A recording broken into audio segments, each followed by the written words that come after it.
So what are? Some catching up to do over there. I know. Jeff's not even It's here. been 4 and 7 years ago. And old Jeff's camping in the south side of Chicago. Are they really in Chicago? camping? He's in Illinois, but I don't know. Are they camping on the south side? It could be. Mean streets. Jeff, if you're watching this, enjoy s'mores. He's not. He's camping. The picture that he sent, he might actually have Microwave s'mores. satellite, a TV, glamping. Microwave s'mores. Yeah. There definitely wasn't a fire in the background. That was just a gas grill. I can't. If I'm going camping, there's going to be fire. Like fire. Oh, I'm not hating on him. Look, I'd much rather glamp in style than... Yeah, at our age. I have found it to be just as much work. What? Glamping. Taking like a travel trailer or something like that. Oh, I'm not talking about the work. I'm talking about the thing sleep. out and Oh, hold on. Tell us about your glamping trip. Well, so my father-in-law, we used to go on these fishing trips, and he had like this big travel trailer. And when he decided to go fishing, it was like call all of the family, because he owned his own business and 90% of us worked for him. And that was my first. I'd been married less than a month. I'd been working for the company less than 3 months. So already I've got a week off for my honeymoon, which had no vacation time according to the rules and everything in the company. And been back at work like a week, and he's like, call Jen, tell her we're going fishing, pack her stuff. And I'm like, look, I can't go fishing. I don't have any time off. Mm-hmm. I just back to work. I've been back to work a week. And he said, who owns this company? I said, well, you do. He was like, you're going with it. And it's like, I can't afford to. He's like, you're not going to go fishing. You're going to help me fish. I'm paying you. Which literally meant help him catch fish by fishing. Yeah. And so I call Jen and I'm like, look, we got to go fishing. Apparently your dad. Okay. And so packing up to go fishing for him took 2 days. 2 solid days. And everyone at the yard, everybody where we worked, had something that they pulled behind their vehicle. Mm-hmm. So he had a big F-250 with a slide-in camper that went in it. Mm-hmm. And then there was like the 40-foot travel trailer or some kind of madness like that ended up becoming like the kitchen hub, and somebody stayed in there. And then there was a pop-up camper that had a queen bed and a full bed in it. And then there was a trailer that only carried tackle boxes and fishing poles. Oh, I love it already. But it was a trailer. Mm-hmm. And then somebody pulled the boat. And then I think the front of the trailer, there was like 4 generators. Is this saltwater? Yeah. Oh, nice. 4 generators. And then he had this rig of this big like PVC and these train lights in this big case. And you would build your little PVC thing and stick it and put a generator on it and shine it out at night and fish under your own set of lights. So y'all were camping on the shore. Oh, yeah. Oh, that sounds But so it's like, fun. dude, we set up a gypsy, like, encampment. Yeah. And it was all of the family there. That first fishing trip, we're going, and like I said, we've been packing for 2 days. Everybody's getting ready to go fishing, and on the way, we're almost there. We stop at a Walmart, because apparently every one of his trips, you stop at Walmart, and all of the groceries get bought, all of the whatever. And we're going through and walking, and he's like, Jason, you got a fishing pole? And I'm like, Dad, there's 30 poles in that trailer. Yeah, I can use one of those. He's like, no, that won't work. I'm like, what do you mean that won't work? He said, every man should have his own fishing pole. And I'm sitting there going, okay, right, sure. And what he bought was nothing cheap. Mm-hmm. I mean, it was like a nice Shimano reel and a nice castaway rod. And I mean, these things were like the hot ticket back then. And it was like full setup. It wasn't anything less than what he was fishing with. And I'm just standing there. It's like literally I'm beside myself. I'm like, what in the world? And like, I can't believe it. Now, at this time, and we've had this conversation several times over, you know, how I grew up and different things like that. Mm-hmm. So here is a father figure that is adding value at the time to where there wasn't a lot. Mm-hmm. You know what I mean? And he's doing it in this way, like, and it's a part of manhood. It's not just because I want to buy you something. This is something you should have as a man who likes to fish. You got to have your own stuff. And so, like I said, dude, we load this thing up, and I'm just like kind of shell shocked. And we're going. He's like, sharks. I'm like, what? And he's like, I mean, we could hook a shark out there because we're fishing on the Gulf side, and I'm like, sweet. He's like, well, you can't catch a shark on that. You got to have something to catch a shark with. And I'm like, so he turns back around and he goes and picks out a big Shimano reel and like this big kingfish fancy. So I've got 2 rod and reels, probably $800 worth of rod and reels at this point. It's crazy. And I'm just like, what in the world is going on? And it's the way he was. And you know, loaded up all this stuff. We went out there. Dude, I fished for 2 solid weeks and got paid to go fishing for 2 weeks. I went back to the yard like 6 hours one day to go fill an order that we had or whatever. And it was like, what? Where'd y'all go? Like Port A or? We went to Palacios. There's a little Oyster Bay. Okay. And there was this I know big, exactly where that this is. sand peninsula that goes out there. And we pulled everything out on that little sandy area. And I learned how to operate a boat. I learned like all in that 2-week span of, dude, I fished. I probably slept 2 hours a night. All I did was fish nonstop. You learned to wear shoes while you were out there so you don't cut your foot wide open. Sometimes. I was kind of hard-headed too. One oyster shell will teach you real quick. Well, I cut the back of my foot open on a barnacle one time and had stepped off into the water, but there was Caught the back of it. there was like a driftwood thing that was half submerged, and I thought I had stepped all the way over it. Well, under the water, there's barnacles on the back of it, and just, and I mean like a razor blade. I've cut my foot once on an oyster shell and was like, that is never going to happen again. Yeah, it doesn't take much. You definitely, dude, we wade fished, we boat fished, we fished under lights, every kind of fishing you could do. We fished for sharks. Everything. It was a ton of fun. I had a blast. And that was. But the point, all of that is we're out there in travel trailers and, you know, all this kind of stuff. And I mean, it's a lot of work. We weren't roughing it. Yeah, and setting them up. You know, once everybody gets there, and then we're leveling out the trailers and moving all the food stuffs and blah, blah, blah, and all this stuff. But, dude, once camp was set up, yeah, it was nice. Oh, look, I'm not hating about glamping. It was nice. I'll take glamping any day of the week. Like, I A few less bugs crawling on you while you sleep. couldn't care less if I ever tent camped.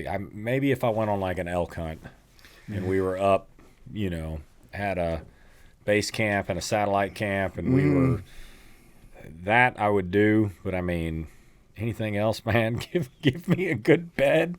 Give me something I can sleep in. I'll take the time to set it up. Yeah.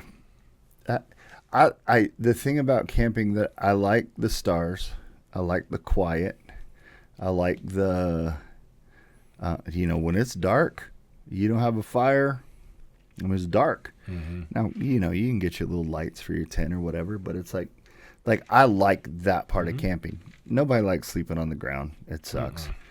But I always like that part.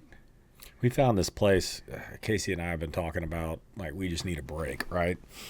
And that, like, we brought up numerous different things, but I was like, it would be fun to take, like, a weekend. And I found it's in the Texas Hill Country, but they're yurts. Yeah. And they're set up, and they're all, like, out by themselves, but it's not like just a yurt. Like, the whole outside is built up around it. The shower is outside. Talking about Spoon Mountain glamping. A what? Is it in Wimberley? I think further out than that. I know which ones you're talking I about. did photos of one of them. There's some in Wimberley because Spoon Mountain. crap. Well, the photos, whenever I was looking at it, and the way I found out about it is the guy that I worked with, him and his fiance had gone out there, and he was like, dude, you got to check this out. And was like showing pictures, like you're in the middle of nowhere, in the hill country, and each yurt is like so far from the other one that like they're not stacked on top of each other, right? Like you've got a lot of privacy. And it's got like the one that we were looking at has like a regular tub outside with water, like nice tub running to it. It's got an outdoor shower, but it's like enclosed, but it's open from the top. Nice, yeah. It's got a cold plunge. It's got a hot tub. And then on the inside, because it's just a big round yurt, right? And it's got the skylight that's open, and then like one complete wall about 12 or 15 feet across is just window. And it's looking out over the hill country. And it's got a full kitchen in it. So, I mean, you can pack up for a couple of days, bring all your food, and just you and the wife hang out and just decompress out there. It was like, oh, my gosh. Yep. Oh, I'd do that in a heartbeat. I was actually looking at those because in like 4 days, I'll be married 24 years. Oh, Whoa. Crazy. Yeah. So Congratulations. we were looking at, congratulate her. I just hang on. Congratulations, Jennifer. Yeah, I just hang on. Like, because thank you, dear. yeah, we hit 23 next year, so we're 20. not too far behind you. Nope. January, yeah. Make sure I say that right. January next year. That's why I have it tattooed on my body. What day was it? Okay, good. It's coming up. Yeah, now it'll be Notes to the test. It'll be absolutely. She's like, "What are those Roman numerals?" I'm like, "Nothing." Happy Birthday, anniversary. anniversary. What month is it? Let's see. It just looks like some Roman script going down. These are all my important dates and my social and what's that? My driver's license? Yeah, got them all. But no, I was looking. I saw those yurts. I saw the ones in Wimberley, and just trying to decide. Of course, it's like I'm trying to figure out. This is one of the things I've been thinking about. What do you do? I mean, like really, when life gets so busy that even we're trying to put together just a couple days for our anniversary. Mm-hmm. And I know you can plan, you do the real big things and stuff like that. But even with that, it's like, what do you, even to do a couple days, it's like, yeah, but we got this and we got this and we got that. And then we got this, and then this is coming too. And it's like, and not in the pursuit, like some people are like workaholics, right? You work yourself to death. That's all you do is work in the pursuit of money or advancement or whatever and whatever, but just everything. And those moments of decompression, when you find them, how important, how important they are. And it's been something I've been thinking about a lot of things like that lately. I'm trying to figure out where's life going from here. Oh yeah, where's life going from It's here? been me with retirement. trying to figure out what's smart, what's the next career, what does that look like, So it's definitely not a quick process. No. It's a fun process. I will say that. Like, It's weird being to that age. Though, isn't it? it is, but it's Or that. there's like a sense of relief though too, because it's like I can stay if I want to. Yeah. Like I don't have to leave. I don't have to retire, Yeah. But if I want to retire, I can. So it's like an opportunity to put out as many resumes as you want with as many places that you would like to work. And if they come through, they come through. If they don't, like I'm not unhappy where I'm at. I said, show me your receipt. Listen, Walmart guy. Don't care how big your arms are. You're not getting my receipt. That's one place that I will not work. I could do like a fly shop. I could work at a fly shop. That would make me happy. I've never gone fly fishing. It is the most frustrating yet relaxing thing. I can't imagine it being relaxing. Oh, but I it's have to unbelievably move my relaxing. arm all the time. Oh, it's amazing. I never could get into fishing. Like, I thought about it I tried. and I looked at it. Well, fishing was my decompress. Like it was the beginning of like a small revelation kind of thing. I'm still trying to process. You enjoy fishing, but I love fly fishing. fishing is too much work. You're still casting. Yeah, but not Continuously. though. 36 times a minute. Yeah. Well, you don't in fly fishing. You've watched too many movies. Probably. If you're All I know fly fishing is- properly, Don't become a bootlegger. yeah, Don't get swept down the river, and somebody's going to kill somebody. yeah. So Because all I saw was a river runs through. Yeah. yeah, Something about bootleggers might not have even been in there. I barely remember the movie, but I remember that. The dude went down. Anyway, no, I love fishing. I thought about fly fishing, and it just didn't. There was, and I know people do it. They still do it now. There was a little rage there because fly fishing was always other places, and then people started kind of bringing it to the coast. It's like, oh yeah, that's the best way to.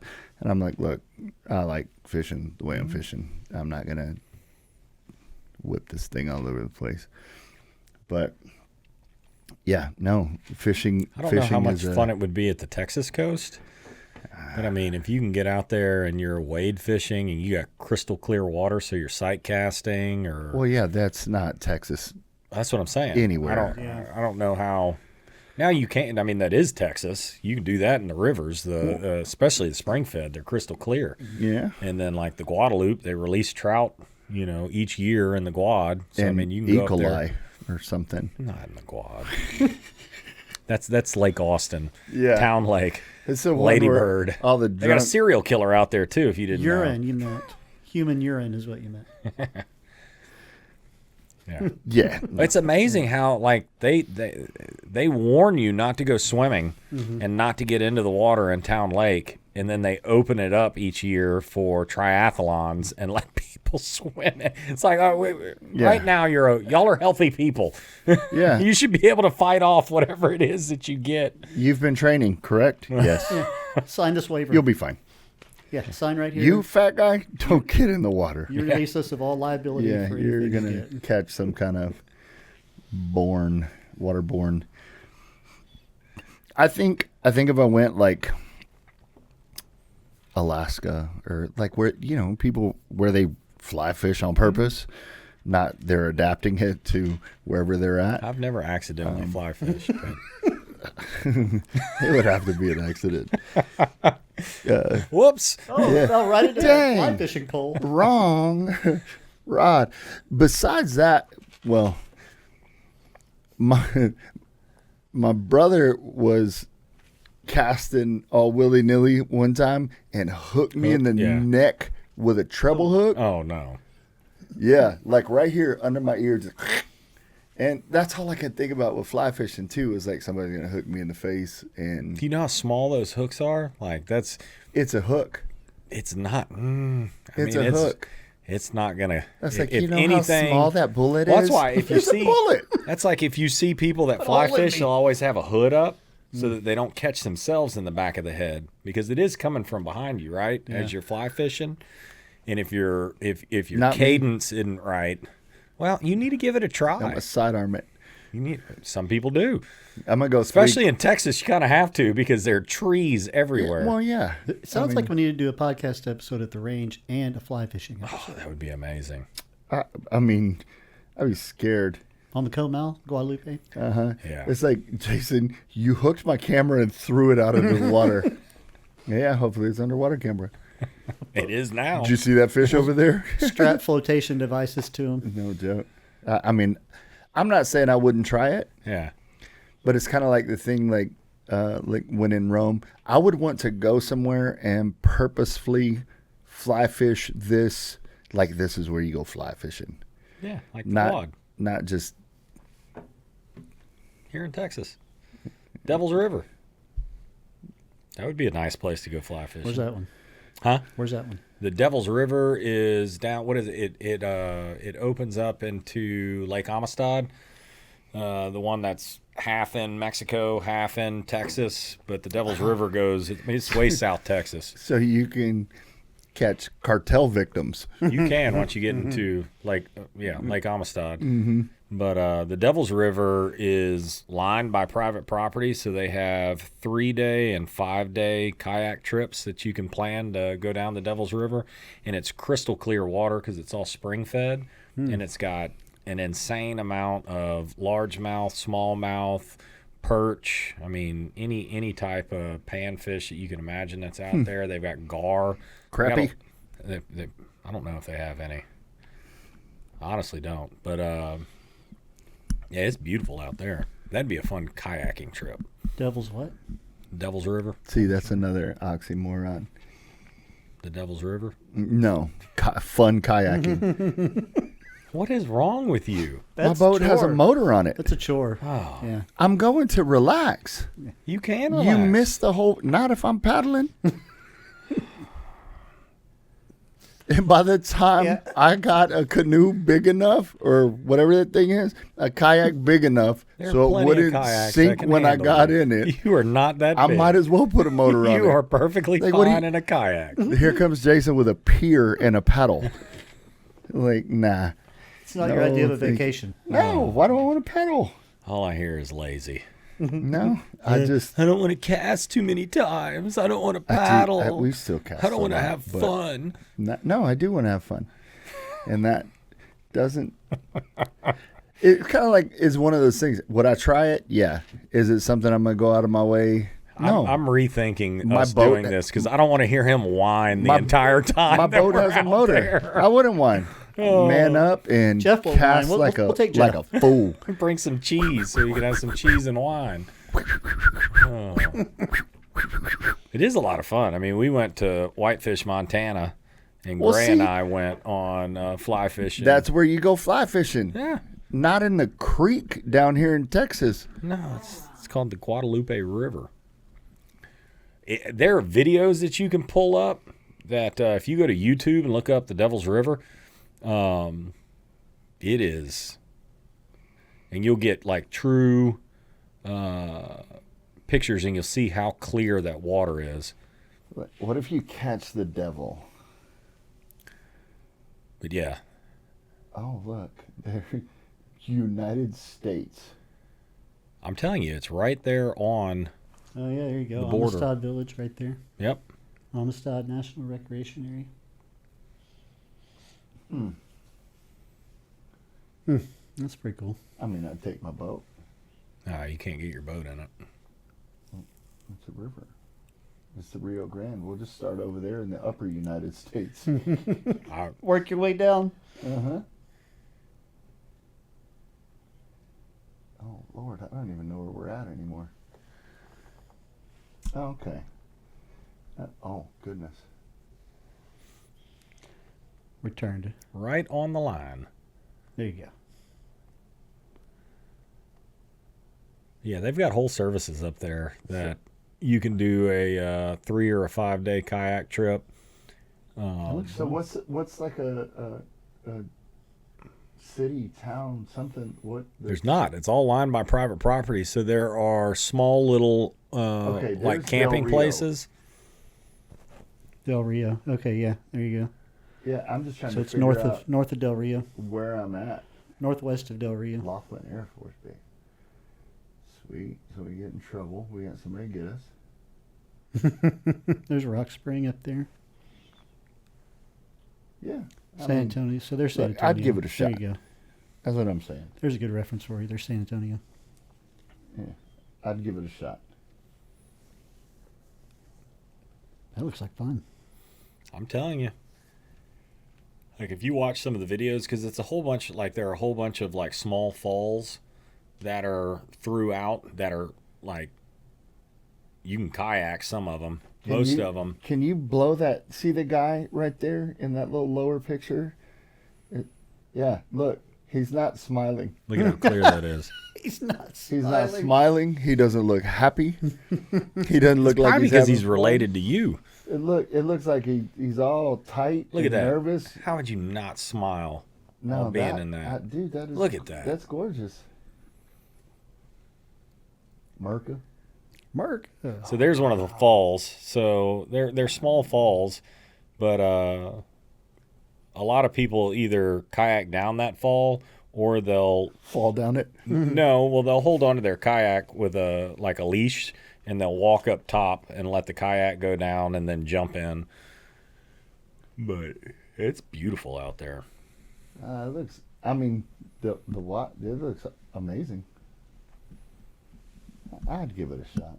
I don't know about kayaking, but I guess that's the only way to get around in the water. I don't see any glamping over there though. There's definitely not any glamping. It's pack in, pack out. So everything you're going to have everything in the kayak with you. See, I'm gonna need the kayak I'm gonna be on is so big. Look how clear it is. And that water is That's pretty clear. amazing. Well, it's all limestone, so I think the limestone filters the water. Plus, it's I think the majority of it is spring fed. I mean, look how green that water is. There you go. I'll loot my- That dude packed his guitar in there too. Yeah, he did, and his hammock. Man, he said, "Forget a tent. I brought a hammock." Look at that. Wow.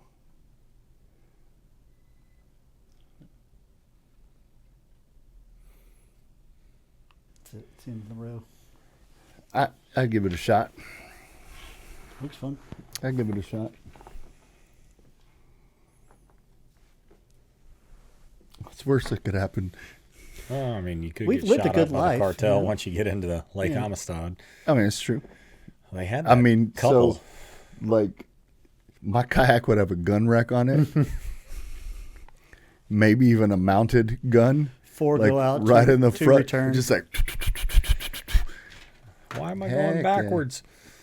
doesn't matter. Yeah. Oh. No, but I do. I love to fish. It was my little that we were talking about, kind of that getaway and relax and decompress. And I would pull my boat, like, it's right there by the dock. And I made this little mental box on the dock. Mental box. Yeah, I made like a little mental box. It's my brain. And I took it and I put it on the dock, and then bills, anything that I was carrying that I had, it's like I put it on the box on the dock. It's like this little mental exercise. But it's like, look, I don't want to think about anything. I'm not going out on this boat to be worried about anything. Right. I don't care if I want to. Obviously, you want to catch fish. But it's like, it's not about really even the catching fish. It's just about going. And every time, yet to fail, as soon as I pull off the dock and get the boat like on plane, and that nice salt water hits you in the face, and then it's just like just a big deep breath, and I was like, oh yeah, okay. And The rest of the time is, I mean, you want to catch fish, and if I don't, though, I'm on the boat. It's nothing. I agree. I need that Nothing. break. Yeah. I'm ready for that break. Yeah. And then I would come back and pick up the box, and after a few times, I felt like God is saying, "Why are you picking up the whole box?" I'm like, what do you mean? He's like, you know, some of that stuff in the box is not yours. What if somebody finds it? It's mental box, Jason. So then I would go back, We need to have a therapist on this show Take- next We time. got Rebecca. take We a need to couple bring her things, in here. a couple things out of it, and Rebecca, we need you on the next. that episode. would be interesting. It's like, we're gonna subject ourselves to therapy and see what they say. We're going to learn a lot about Ryan and Ron Oh, Lord. from their podcast. It'll be interesting. That will be interesting. Ryan is quite the character. Yeah, he is. Can't wait to get him in here. Oh. I was on the phone with him on the way over. Well, before I came over here, and he's a nut. He cracks me up, dude. He'd be a fun one to have out there for the range day. I told him to come. Yeah. Yeah, he cracks me up.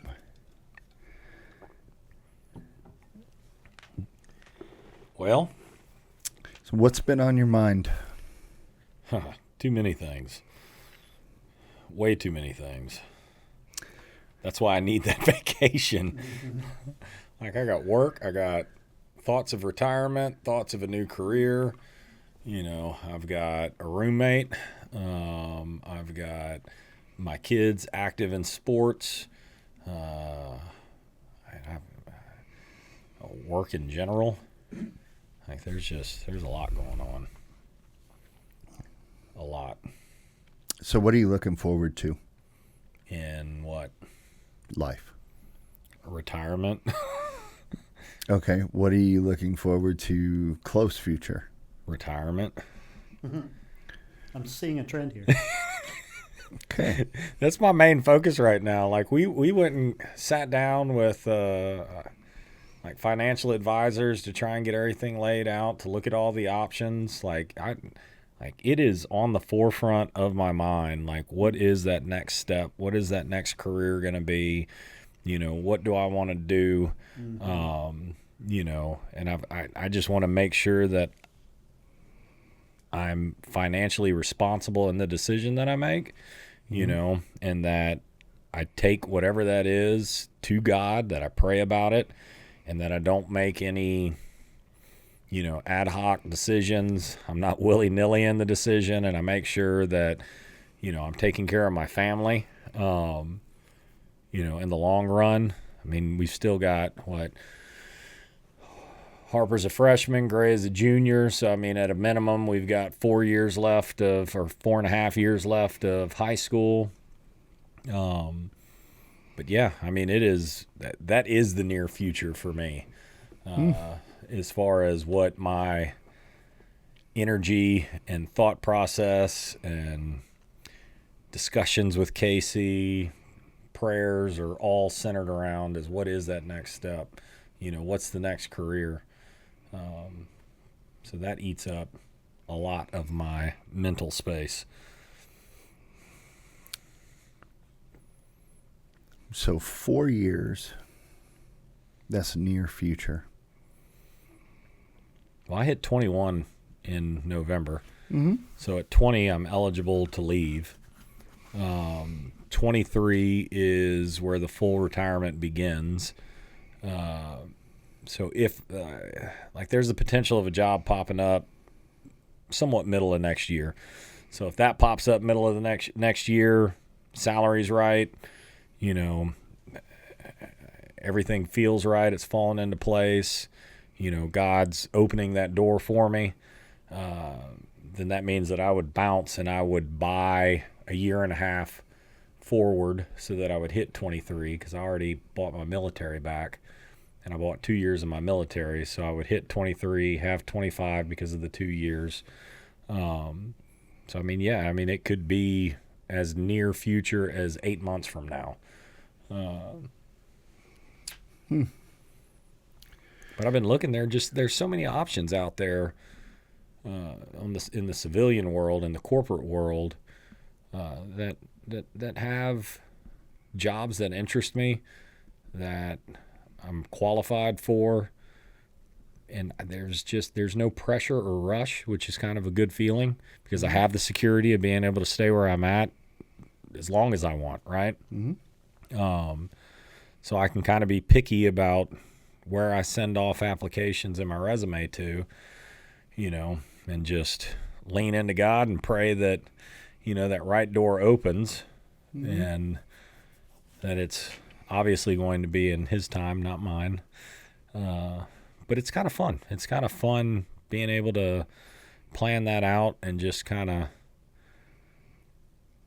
hope for what, the future is. Because I don't want to say thinking about something different too is, when you go into a career with the idea of I'm gonna do this job for 20 plus years, 20 plus years, right? I mean, that's a long time to just go, I'm gonna do this job for 20 plus years or whatever. And so now it's like you're reaching the end of that. And the idea of change is very exciting to some people. Some people get very worried, very nervous.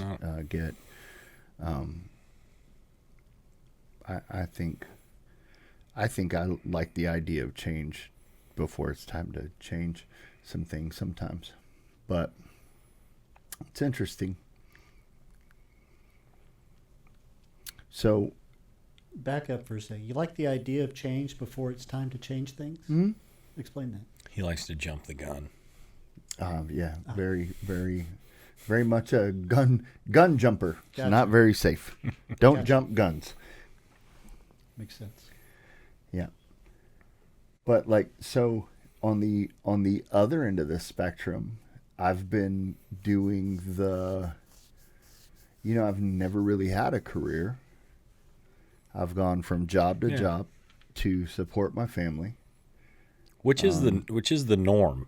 Well, Like in these times, like there are not very many solid careers that people stay in for 20, 30 years. Like that's just it's not around that much anymore. It's like, well, I'm going to go and do this job and I do it for 5 years and then I get an offer from this other place that I go and I'm there for 5 years and then I get an offer from this place.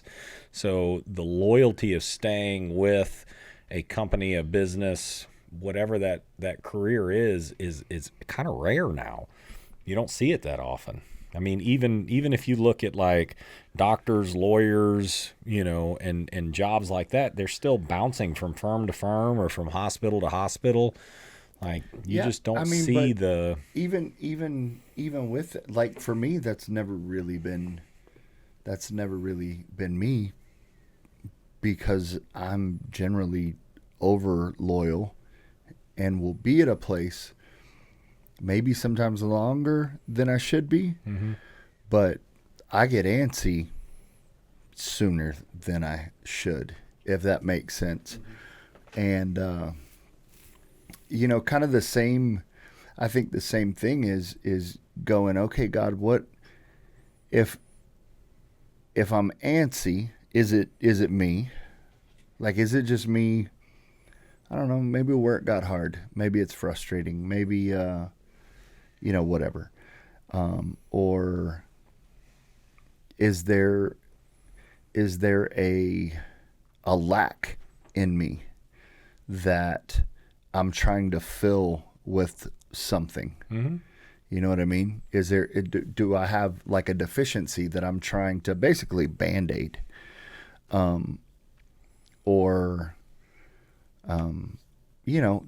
all kind of scenarios like that. And so, looking at, and I talked to somebody else the other day, and, cause I'm like I said, I'm throwing some things around in my head. They're not quite out there for general public, but just stuff that I've been thinking about. I've been thinking about for a long time, and I talked to somebody. I trust them very much. spiritual leader in my life for a long time kind of thing. And he went straight to, well, you know, retirement and what you're doing now. And because where I'm at, the potential, like, I mean, even the next step, one promotion is stupid increase in pay. Mm-hmm. And it's like, dude, if you could do that and get to this, and I'm like, I understand. I see, I understand it. I get it. You know, the dollars go up quite a bit. Everybody needs dollars. At the same time, it's like, so where do you draw the line, or where's the place where I know, and first and foremost, it's like I have to make sure my family's fed and taken Right. care of. I can't, you know, be the guy that's chasing his dreams and his wife is trying to pay all the bills and keep everything together, and all I'm doing is dreaming and doing nothing. You know what I mean? At the same time, it's like, okay, God has an idea, he has a plan. He made me to do something specific, because he's God. I don't think he's just like, whatever. Now, my choices have consequences, and they either delay, disqualify. I do that, not him. And so then God has to take the bad in my life and use it for good if I put myself in that place where he can restore. But not everything's restorable. Some things have a shelf life. You know what I mean? If I was supposed to be a great college athlete, I'm not going back to college at Right. 44 years old, Right. because I dropped out when I was in college. And that may have been part of his plan, but choices I made disqualify, and that shelf life is, you know what I mean? Look at this 44-year-old freshman. Boy, he could tackle people. Oh, look, they've got him in the oxygen tent. Like, you know what I mean? Right. And so trying to find, okay, God, what are you saying? What is the next step? Is there a next step? Is it just, look, I brought you to this place of discontent so that you seek me, so that basically I can give you the next piece of the puzzle so you can continue to do what you do? Or is it, there's a discontent because now you're in a place where you're fit to do something else, and you're feeling the rub of not being in that environment or in that place or whatever. And so it's been really interesting. And it's like a personal kind of navigation, because I don't think there's like you have to do it this way. And you know, the other person I was talking to, you know, like I said, went straight to retirement. Well, he's a lot closer in age retirement wise than I am. And he's looking at things that he's done and different things and how retirement stacks up and how it doesn't. And, you know, and so that's a big thing on his mind. So I know that there's a little influence in that, but I don't know. It's just been interesting to trying to figure out or hear, okay, God, what are you saying in it? You know what I mean? And I don't know that I have like a direct answer per se. Do you think that sometimes he doesn't give you a direct answer? Absolutely.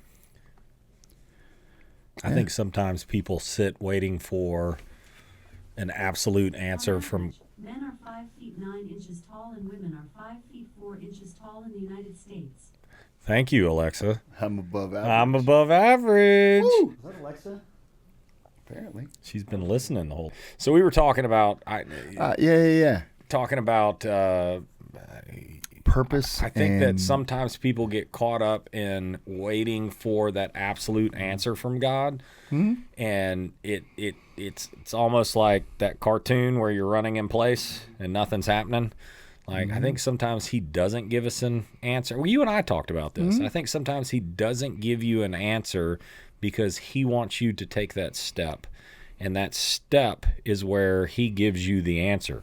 It's like, well, I'm happy to answer your prayer, but I need some action on your part before I'm going to give you that answer. And when you take that step, it is going to be very clear whether I'm opening that door or closing that door, but I'm not going to give you that answer until there's action on your part. Yeah, it's kind of like whenever it says in the Bible that, like, I'm knocking at the door, but I'm waiting for you to come and answer. Like, I'm not going to come in. It's going to take you coming to that door and opening it up and inviting me in. But I'm there. And I think that people get caught up sometimes in, well, God hadn't given me an absolute answer on that. Because you do, like, the advice that you get from, like, some of your spiritual leaders is when you bring it to them, like, the first question should be, have you prayed about it? And I think that that's, like, you need to, because sometimes God does, he'll give you an answer sometimes like that. But there are times that, like, I've prayed about stuff and I'm like, what? How long do I have to pray? Like, why aren't you answering me? Like, you've always given me a direct answer, and then you find out, like, well, man, like, I already know deep down inside what I need to do, and then as soon as I take that step, then I get that answer, and I'm like, all right. Like, it takes action on my part before. And that is really like that faith step, because, everything we do as believers should have faith involved. If you, I was listening to somebody talk recently, and they're talking about, kind of this fleece mentality, or this sign mentality, where people don't do anything until they have a sign, and they keep asking for a sign and asking for a sign. And, he kind of compared it to the children of Israel. And it's like, early on, they were given all these signs. And basically, towards the end, God's like, what else how many times do I have to show you before you just move? Before you just do it? And it really struck me, because I was like, am I waiting for a sign? I know I haven't gotten like a direct no, because then that's just disobedience if I go try and do it anyway. I know when God tells me no. You know what I mean? And so I haven't heard a direct no. Does that mean, it's like, so does that mean, okay, well, step out a little and see, see what happens. I also have this idea, though, that even when God opens a door, I think the threshold is about 2.5 feet tall. And it's wide open. The door's open, but it's still work to get through it. You know what I mean? It still requires some effort going through that door. And now, I've heard plenty of stories. You probably have. I think every believer has, where it's like, the floodgates opened up. It's kind of like the Red Sea. Like, dude, it's open. Walk. Right. And here we go. Yeah, you're worried a minute ago because you're fixing to be overrun by chariots and whatnot. But it's like, I mean, dude, it's wide open. And whatnot. There you go. And then other times it's just like that. Oh boy, what is it? What is this step? And I think so many times, I know for me, and it's part of healing process and old mentality and those kind of things. Is like, God, I just don't want to mess it up. Like, I don't want to mess it up again. And it's not that I'm scared to move. I'm scared to move if I don't know for sure that's where you want me to go. Because I don't want to lose any time. Because I look back at previous choices, decisions, those kind of things, and go, dude, look how much time was lost and wasted and thrown away. And my goodness, I was absolutely walking the wrong direction. And, trying to navigate that in a real world, like, not just hypothetically, But it wasn't an earthquake. People were fine. Like, how do you do it? What? And I know if you're honestly seeking God, like really, you take all of you out of it and say, God, whatever you tell me to do is absolutely what I want to do, and more than good enough, even though it may not seem like something. Then God can't fail. So you'll be safe in the process. And I might have just gone completely in a circle, but Yeah, I think that people get caught up sometimes in waiting for the perfect response from God.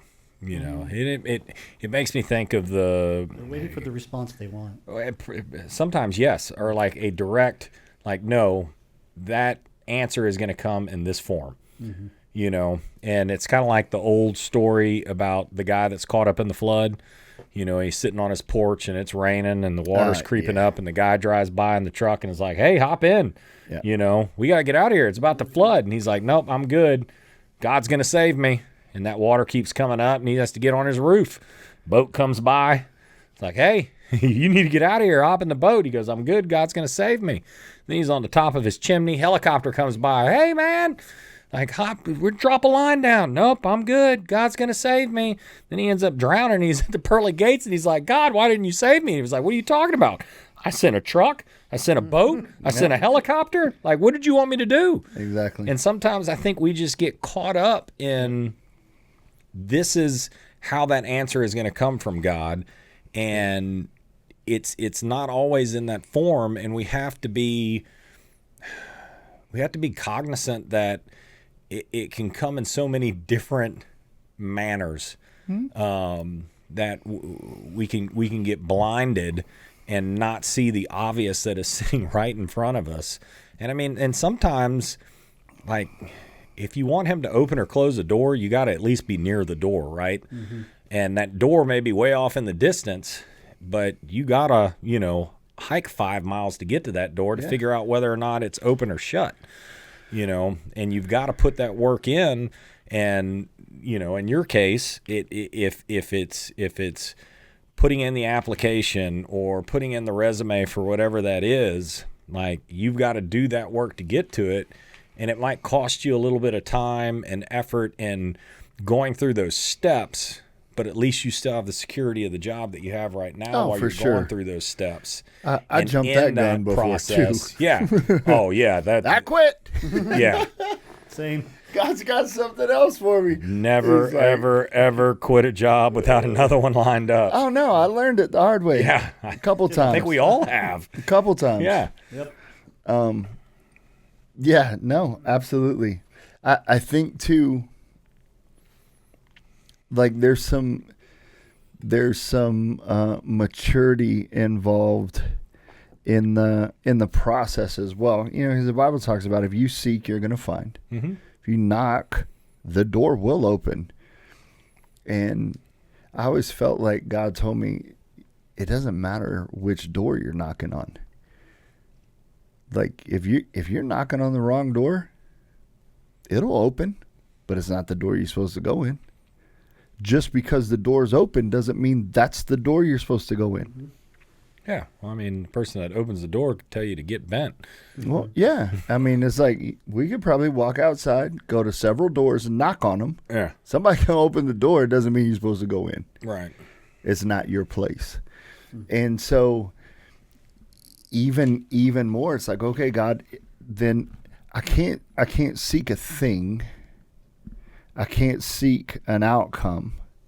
I can't seek an emotional response or stimulus or whatever. It's like I can only seek you and do what I'm hearing that you're telling me to do in the process. And if not, if I'm feeling that leading of move, step, you know what I mean? Because I think you're right. We get that sometimes where it's just like, I mean, move. You're standing there, like basically just getting punched in the head. Mm-hmm. Move. And now I think the navigation is where it's kind of tricky sometimes, but it's also, I feel like, where we grow the most. It's in those moments of difficulty that we're refined, that we learn to hear better. We were at Tuesday night prayer the other day, and great service, great. And You sounded like Trump right there. I wasn't. We're at Tuesday. sorry. The Great best service. service. It was Great. the best service. It was great. It really. Everybody It was. says so. It was great. And like when I got there, not that any of them are bad. It's like it's Tuesday and we're gonna go in. I know what's going on, and I'm there and I'm present.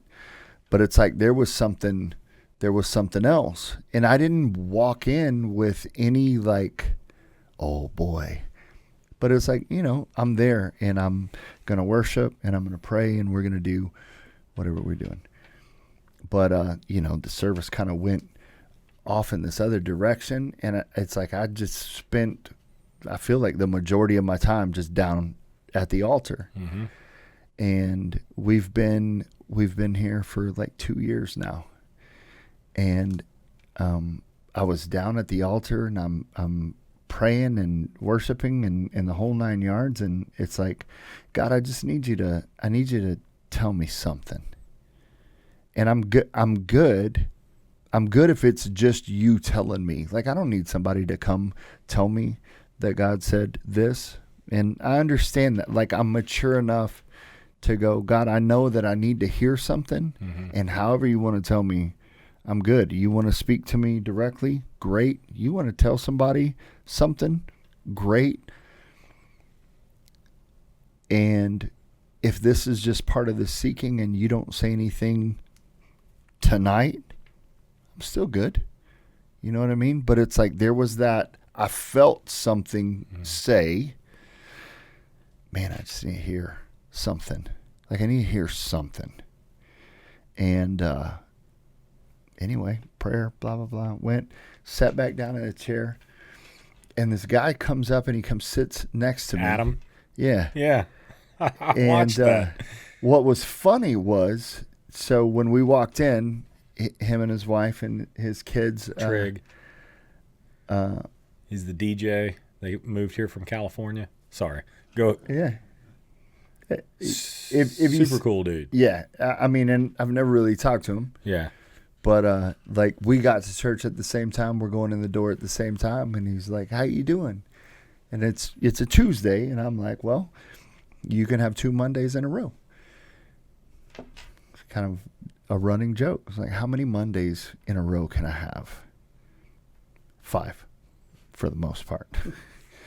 Because that's how your days feel sometimes. Like, oh my goodness. Mm-hmm. Anyway. And it was just a joke, nothing in passing. It's like, yeah, second Monday, good. No big deal. Walk in the door. Like I said, the whole service is going on. And I'm just sitting there and still just kind of praying, sitting in service. And he comes and sits next to me and he goes, "Hey, Jason, right?" And I'm like, "Yeah." He's like, "I'm Adam." I'm like, "Nice to meet you. You remember?" "Yeah, you opened the door." Like, he's like, "Look, when you said it was your second Monday, God started telling me something about you." And I'm like, "Oh, okay. You got to be kidding me, right?" And he's like, "And I don't know if it has to do with work." He's like, "I feel like it's a work thing." And I'm like, "All right." And he's like, maybe something happened, or you feel like something wasn't fair, or something's just like out of place or whatever. And he's like, I feel like you're just struggling with this thing, but you're trying to do it the right way. You're trying to be faithful and be who you are in the process, but you're like looking at kind of this unfairness and going, "This isn't fair." And he said, God told me to tell you, you're right. It isn't. But I see it. And I'm just like, because the first Monday, like the real Monday, dude, it sucked. Mm-hmm. It was awful from like minute one. And you know, here it is Tuesday and it feels like another Monday, and it's just like this series of things. He's like, and then at the same time, he said, I saw, and it was like, he said, I knew it was God. He's like, but it's like, I saw this picture of God and he has this sword. And I'm like, oh yeah, this is going to be good. He's like, and he's just sharpening it. He's like, and there's sparks flying off of it. And like the picture I got, because he said, but where he's sharpening it, it's like it's secret. And, you know, like all of those 80s Conan movies and the blacksmith forge is always off in the dark. And the only glow is from that fire. And so that's a picture I've got, is like this dark, secret place with one source of light. And somebody's working, you know, honing this steel.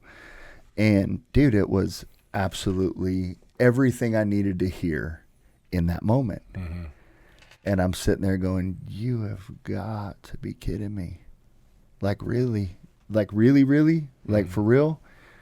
And he's like looking at me, and I kind of told him, I was like, look, I don't normally ask God during a service.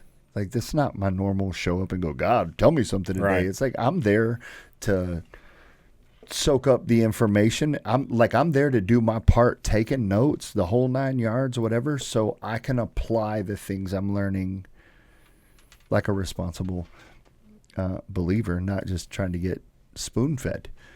And, you know, it's like, and this time I say, God, I just need to hear something today. Like, I need it to be a little different. I need to hear something. And you come up and basically tell me everything that's gone on in the last 2 days. And I know that feeling of God sharpening and those sparks being that, like, that's the removal of things that don't belong on a weapon that's supposed to be sharp. Mm-hmm. That's the spurs. That's the things that catch on things, you know. It's it's a removal of material. Yeah. And it's refining. And it was like, dude, that's exactly what I needed to hear. And he was like, oh, good. I was like, but God, you know, God does those kind of things because he's like, Jason, I need you to know that I hear you. And he goes, and Adam, I need you to know that you hear me. Mm-hmm. And it's like, because he's taking all of those little moments, and I'm not going to backtrack to months ago, and just putting them all together in a way that is stinging amazing. And I'm like, how crazy. Mm-hmm. And it's happened before, but still, every time it happens, there is that awe, that reverence, that, oh my goodness, like, wow. And you still don't want to tell me about this job. But no, it was really kind of something. I saw him walk over there to you, and I was like, I didn't know those two knew each other. We don't. I know. Now I know the full story. No. It's like, I didn't know they knew each other. And then I said, well, I saw, because he sat next to you, and it looked like you were kind of focused. And whenever he sat down, you gave the typical Jason kind of like look over at him like, who are you and why are you sitting next to me? I don't know you, and you're in my bubble. You're in my bubble. And I was like, so I sat there and just I was standing over by the stairs at that point, and I just sat there and watched. But yeah, that was a powerful night for me too. I went there carrying a lot mentally, and I expected that night to be what it was, and I welcomed that.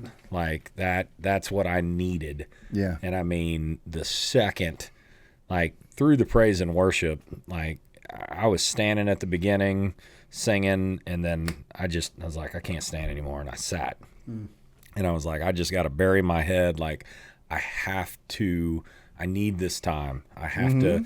And I'm thinking to myself, like, I've got to get at his feet. And of course, they start playing that stinking song, you know. And then whenever he makes that altar call, like, I was like a bullet out of a gun, like, launch. It's like, I know, like, Holy Spirit, I hear you. I know exactly where I need to be. Like, I'm getting up there now. Oh, yeah. To the point that Casey even said something later. She was like, you launched out of your chair whenever he called, you know, for people to come up to the altar. And I was like, Sometimes you got to go. yeah. I mean, so I needed that, you know, because I had been just dealing with some, you know, dark places, dark thoughts, bad headspace. And it was like, I need this. I need that one-on-one time. I just need to sit and listen. Like, I don't have anything to say. Like, you already know what's going on. I just need to sit down here and I just need to listen. Yeah. You know, I like that. And the song is perfect. You know, like, I'm not bringing anything to you. Like, I'm not worried about me.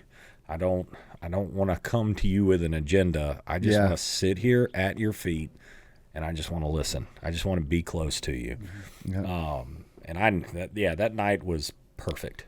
No, it really was. And, you know, hearing other stories too, where people are getting, like, there was opportunity. And this is the thing that always gets me is, like, how many people didn't respond, felt all of the same pull, Right. needed all of the same things, and never responded, never moved their feet. And, you know, it's like there's an opportunity to grow close every day in some way. And, like, those just are like screaming from the mountaintop kind of things. But, you know, even in smaller things, like, are you going to take the opportunity, or are you gonna miss the opportunity? It's like, oh, dude, I think I just stayed on my knees like half the service up there at the front, and I was like, I'm good right here. And I mean, if we have to go, well, I guess I'll go. But no, it was really good. It was really good. Well, I got to wrap it up. Those Tuesday night prayer services, I mean, there's a revival happening. Oh, without a doubt. They keep getting bigger and bigger. I think On a Tuesday night, it just blows me away every time. I think there's again the word there's an opportunity for people to really press in, and the thing is the timeline. While there's still planning and stuff that goes into it. That a couple of the pastors were laughing after the service, and I'm like, what's funny? They're like, he talked about not on script. He was like, you know, we planned this service and we didn't do one thing, not one thing that we spent all of that time planning. Well, and I'm grateful that we have a pastor that is in tune Yeah, with the that Holy will Spirit listen and move. and that knows exactly when, nope, we're going to shelf this and we're just going to let this work, you know, because that's huge. Yeah. That we have somebody that's that in tune and that can hear the Holy Spirit when the Holy Spirit is speaking and moving and letting him know, I got this. Yeah. I got this. Just step back and let me do my thing, you know, and he did exactly that. So it's good to hear, you know, that wasn't scripted. You know, No. it's good to hear, you know, that they did have a full plan of something to happen, and he completely shelved that because he knew that that's what God wanted. And I've seen it from the back end. Yeah. I've seen him do it multiple times. Like, we're way off track here, but if we just go with it, and it's happened the whole time. And I see the value, because I was very much, I mean, I led worship for a long time. I was very much listen, I'm not even putting out a set list. Right. We're going, We'll and see we're where it going to takes go us. somewhere, and I'm going to listen, and we're going to listen, and we're going to go somewhere. It was kind of hectic, and a lot of people a lot of people not Our hectic podcast. in a like disorganized, but That's hectic. a lot of people no, not hectic like disorganized Oh. because there was It's like those are the same. no there was a flow to where it was going. Controlled chaos. But I figured out other people on my team don't necessarily function that way. Yeah. And when I just tell them a song number, because we had a book of music. I mean, this is earlier on, and it's like, look, we're going to B7. Go. And people start flipping pages, and this is where we're going. And, it was like, okay, I need to have somewhat of a plan. And, but it was very difficult. It was very difficult because I felt like I was taking something away. Right. And then as you grow, as you mature, it's like, oh, here's the song list, but I'm not worried about deviating from the song list if that's what I'm supposed to do. Right. Have a plan. And If it changes, yeah, roll with absolutely. it. Absolutely. Well, I don't know what we talked about really tonight. There's career advice, There's- ChatGPT will figure it out. seeking God advice. There's opportunities to go fishing. There is a place right close to Mexico where you can hook your face with a fly. There's a lot of Who wine. was this, Spanish fly? There's a lot of wine. Yeah. want to paddle. I don't want to cast 38 Can we do one of those canoes and I'll just sit in it and you paddle? Because it's fun. You just No, need I'm getting my own kayak. electric oars. I want the Just little, turn, let 'em with the rotate for you. bicycle ones where you just. Those are Paddle good. Little paddles. Yeah. Yeah. That's There's what I nothing do. wrong with that. I've been in a paddle boat. That's different. Kayak's not like a paddle boat, but Anyway, we've given you the opportunity to laugh at both of us, and we're glad you tuned in. Sorry we've been gone a while. Life happens, if you haven't noticed, and it happens to everyone. And so hang in there. Know that God loves you. Know that we appreciate you.